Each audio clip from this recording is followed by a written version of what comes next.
14,000 kilometres. That's how far we've travelled since setting off on our motorcycle journey across the Americas. It all began in Santiago, Chile, before heading south, exploring some of the most breathtaking landscapes along the way. From riding past active volcanoes to crossing Argentina's rugged, barren landscapes, we made our way to Ushuaia, the southernmost city of the Americas. Since then, we've taken the long way north, experiencing Patagonia's dramatic silhouettes, navigating the wild-rich coastlines of Argentina, and crossing some of the most picturesque mountain ranges we've ever seen. It's been an adventure of a lifetime. In this episode, we're heading back to Santiago, back to where it all began. After 14,000 kilometres on the road, our bikes are definitely feeling it in a way. So we're making the most of being in one of South America's motorcycle capitals to give them some much needed maintenance.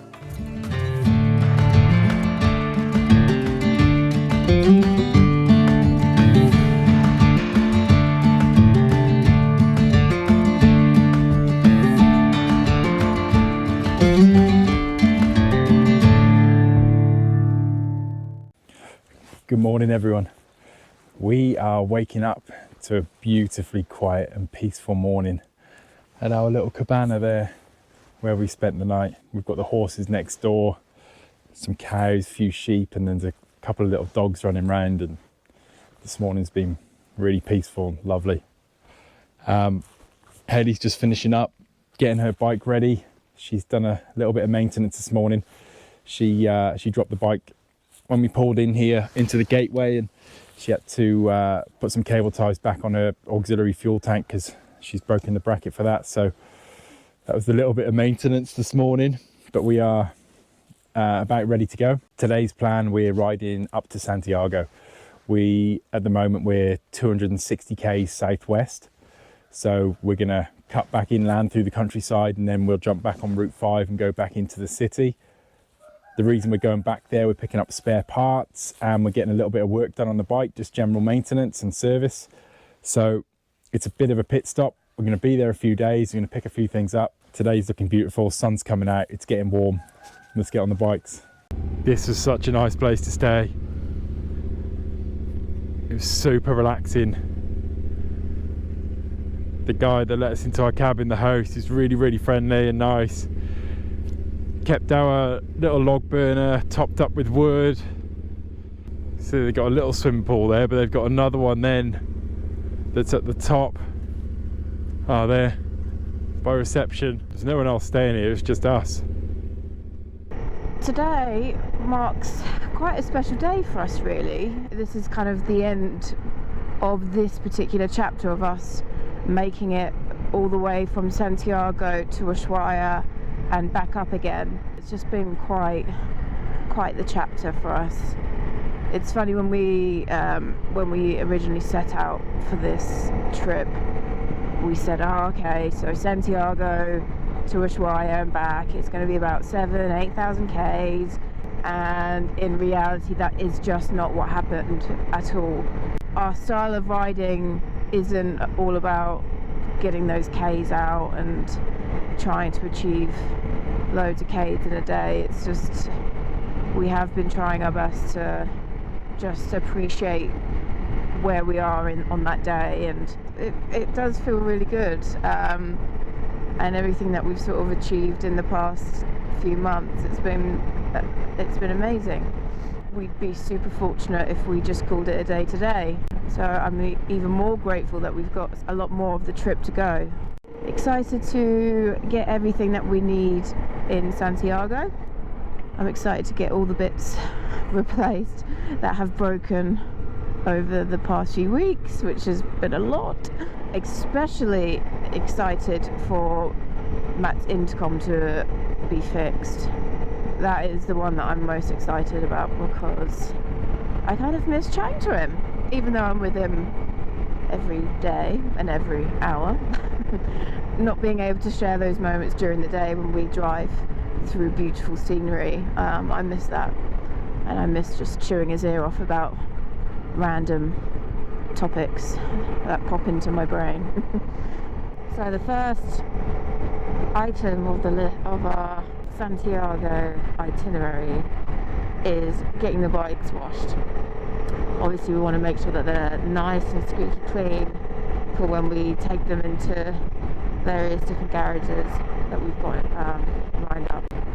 Matt wants to be able to wash the bike himself, so we're trying to find a self-service.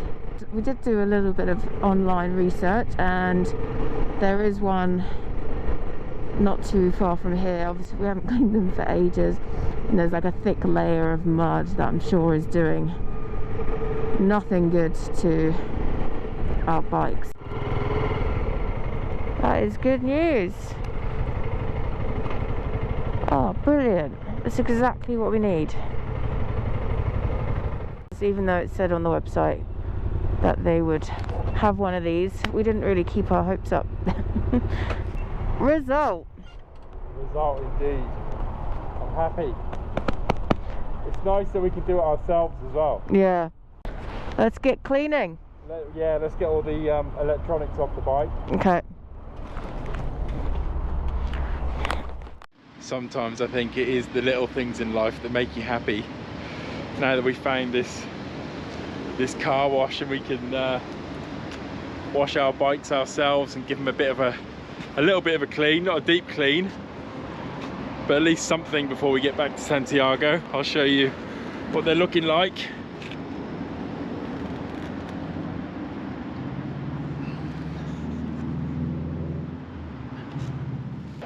The bags are looking a little bit used and abused as well, so I might give these bags a little bit of a wash, freshen them up before we take them into a hostel.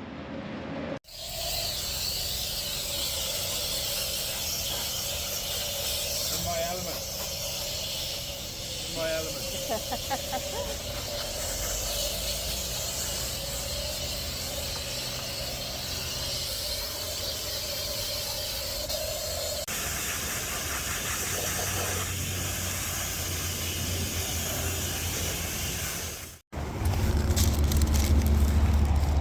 So because you've been so good, you're allowed, My payment for washing the bike. yeah, half a sandwich. Oh, it's toasted as well. Yeah.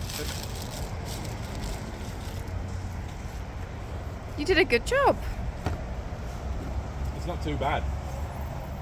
The bags have come up pretty good as well. Yeah, because we haven't washed the bags since At all. ever. We've never No. washed them. So they've come up really good.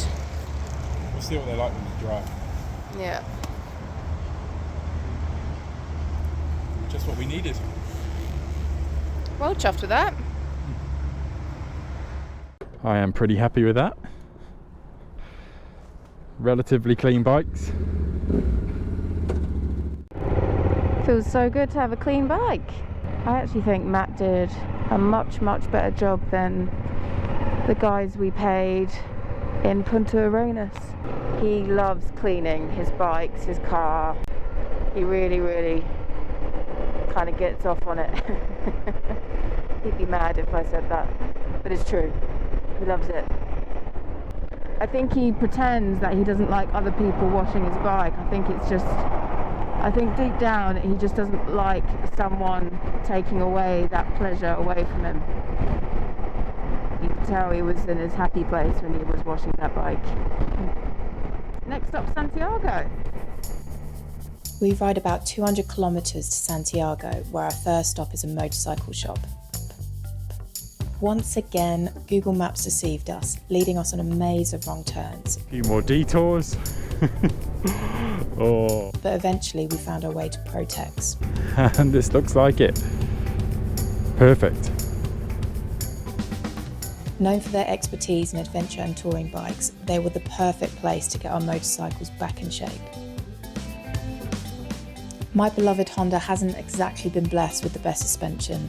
It's been an absolute nightmare parking, and it makes handling rough terrain way more difficult than it should be. So upgrading it for the next leg of the journey was crucial. It's off.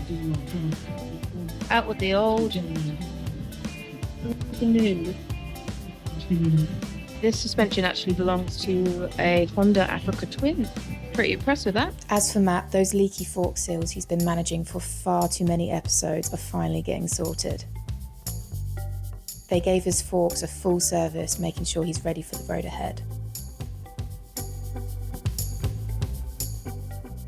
After spending a few hours at the shop, we made our way through the bustling city streets and found our hostel, ready for a well-earned rest before the big day ahead.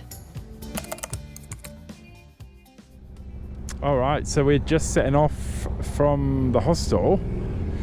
We're gonna have a little day of trying to get a few bits done to the bikes. Hayley's got her bike booked in for a service. Gonna have an oil change. She's doing that with the Honda garage because she still has the warranty on her bike. So she's trying to keep that up. I've not got mine booked in anywhere. I was hoping to do it myself, so if I can just find some oil, I'll buy some and then sort it out another day. There's not too many cities you can drive through, and you've got a view like that in front of you with the mountains and the snow. This is starting to look like our place. There's loads of little car workshops, places selling tyres, wheels, oils. They've all set up shop in the same area of town, which is actually really handy. If you're a motorcyclist in Santiago, there's one street you have to know, Lira Street. This place is the heart of the city's motorcycle culture, packed with shops selling everything from riding gear to spare parts and accessories. Whether you need a full engine rebuild or just some new set of gloves, you'll find it right here.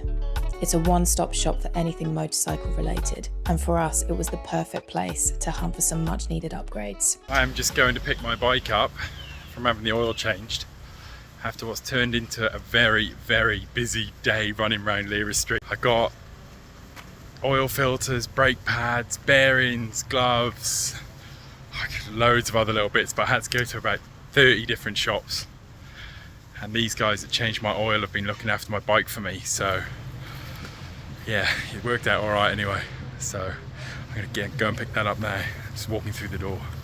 Right, so we're leaving the city now. I've just had my bike serviced, had the oil changed, and had the air filter cleaned, which was really good. Matt's had his oil change, which was a result. Didn't do the front sprockets, but we'll just have to do that another time. But yeah, did everything on the motorbike hub, but we still need to go to a few camping shops and still need to get Matt's rear tyre done. So, but it was a successful day. We got a few spare parts, but the day definitely went quite quickly. So we're going to leave now. You ready to go? Let's go. After a busy day navigating the chaos that is Lira Street, we dropped the bikes off at the hostel and headed straight to the shops to pick up some essentials for the colder climates ahead, thermal liners and sleeping cots to replace those worn out mats.